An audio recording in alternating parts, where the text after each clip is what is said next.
Hello, this is Rich Lavens of Watlow, and today we're working with a Eurotherm EPACK power controller. This one happens to be a 16 amp single phase unit, but we make 2-leg units, 3-leg units. They all switch up to 500 volts, and we can go as high as 125 amps.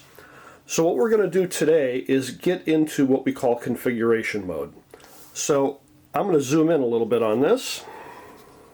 Okay, so we're going to go into configuration mode here.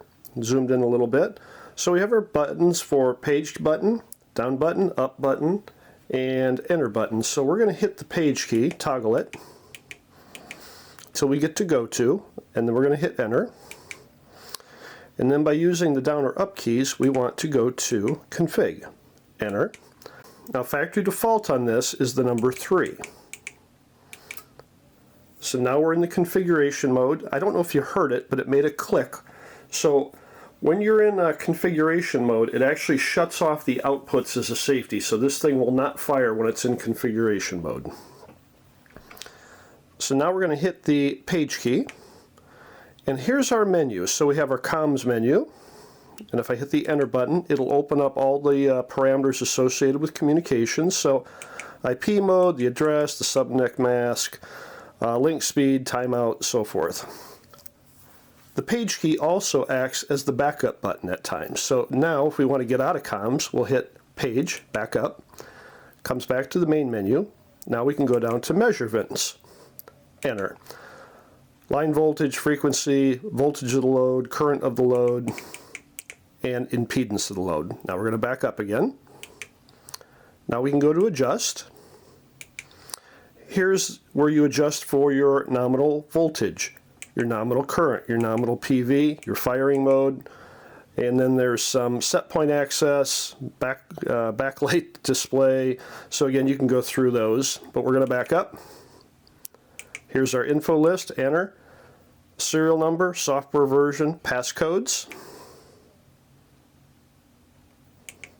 Here's our alarm menu, alarm acknowledge, alarm disable, alarm latch, alarm stop. So again, that's in there. Back up. Here's our alarm relay.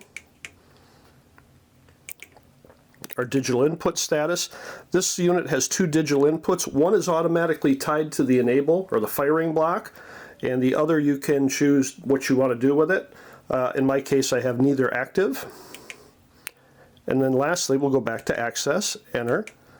Now, if you want to change passcodes, so say you did not want passcode 3, you could go into configuration mode and change that code to something else, which is perfectly fine.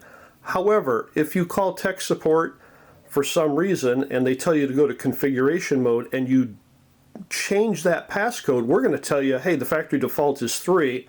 If you tell us, well, 3 is not working, well, we would have no idea what passcode you put into this thing. So again, your call if you want to change it or not, but be aware that if you change it from a tech support standpoint, we don't know what you changed it to. So what we want to do now is get out of configuration level. So what we're going to do is we're going to toggle back down. You can also go up. Just a shortcut. Again, either way, get you back to access. Just a little less button pushes. So access again.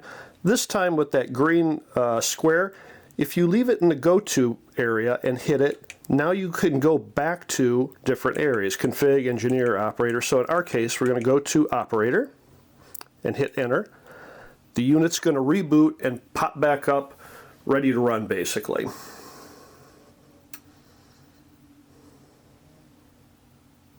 And it'll pop up or power up with the firmware version, and it'll be ready to go.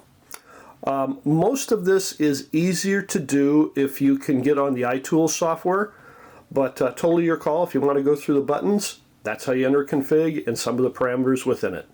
Hope you find this video helpful, but reach out and let us know. Thank you.